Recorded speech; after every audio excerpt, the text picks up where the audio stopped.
Hey, today we're going to talk about taking control of your emotional state. And we're going to teach you some tools that will help your relationship grow and build. So, if you've ever been divorced or had a relationship that was significant that failed, but you're coming back into the dating game and you want to find the love of your life, you're in the right place. So, today we're going to talk about the triad of how you can control your focus, your language, and physiology to build better outcomes in your relationship.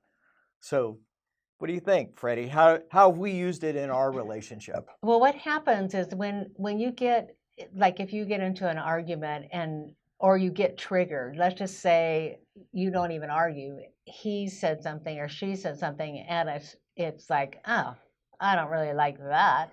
And you start to get into more of your primitive brain where you're fight, flight, or paralysis. This helps the triad helps you get out of that. It helps you where you change your focus, what you're focusing on, what your language is, how you're talking to yourself, and then what your physiology is.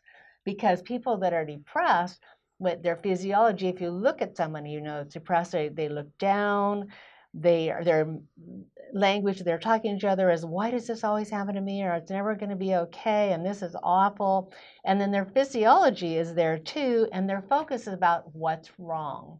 So, physiologically, what's happening? They're hunching their Hunching shoulders, over. their breathing gets shallow a lot of times. A really interesting thing to do sometime if you watch sports at all or something, if you ever watch an athlete start melting down but then come back, that's them using the power of the triad where they're changing their focus, they're more outcome in the moment. They're not looking at the past, they're not thinking about the future. They're thinking about how they're going to do their next shot or their next strategy. Their internal language changed to something positive about what they're going to do. They're visualizing how it's going to go down.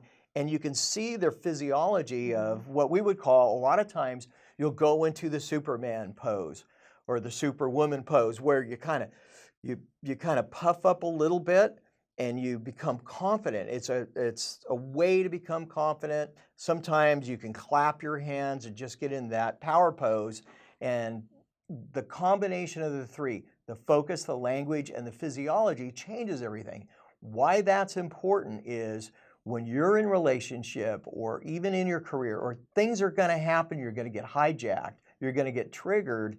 This is a way to take control of your emotional state, move into your prefrontal cortex, and start doing things that will actually help you. It's super important if you're with the love of your life and you don't want a big meltdown and create a lot of damage in the relationship. With, if you've been in a divorce or major type of relationship, significant relationship that failed, you did not take control of your emotions, I can guarantee it. And the way you spoke to that other person and the way they spoke to you was probably pretty negative, and it creates a lot of damage and creates separation. So this is a way that you can practice to create that relationship wisdom in your communication, in your internal communication, and build your self-esteem too. So what I do is that sometimes it's hard when you are really hijacked and all your little kid stuff comes up and something he said just makes you so mad and or something that happened in life. What I do is I take a time out and I'll go because music really moves me, and I'll go play my favorite music and I'll dance and do all the stuff and I'll sing and think and I'll start saying to myself, what's the good in this? What am I learning about this?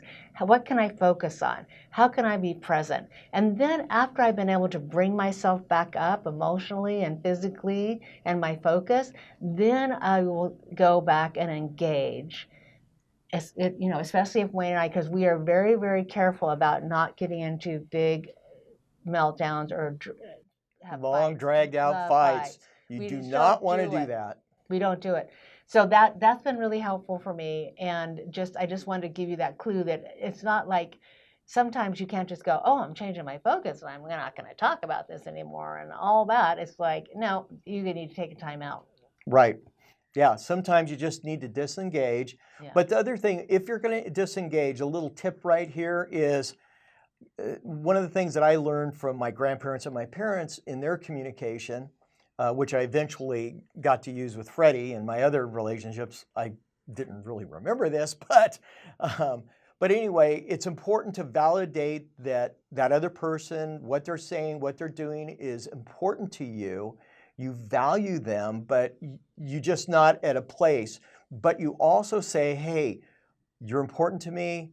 We need to make an appointment. We are going to work through this. And so it's not like you're just leaving without Right. any type of I'm out of here. I'm Yeah. out of here. Yeah. Yeah, you don't want to do Yeah. I don't know when I'll be back. that.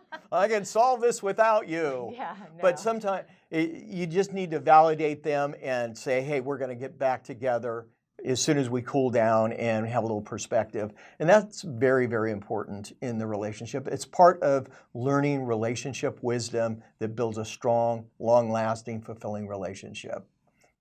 So we hope that helped, and we'll be talking to you soon.